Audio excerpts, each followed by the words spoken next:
পাহাড়ি রাস্তায় সাইকেল চালাইতে অনেক ভালো লাগে, কারণ সাইকেল পাহাড়ি উঁচা জায়গায় উঠতে কষ্ট হয়, ঢালু জায়গায় নামতে অনেক মজা হয়। আর দুপাশে ঘন জঙ্গল, সবুজ জঙ্গল, তার পাশে আবার বিল আছে একটা, আর সারি সারি গাছ, কাঠ গাছের বাগান, বাঁশঝাড় আছে।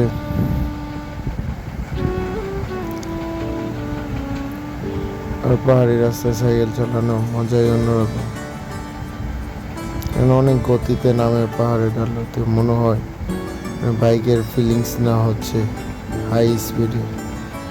আমার সাথে মোড় আছে ছোট বড়, উঁচু থেকে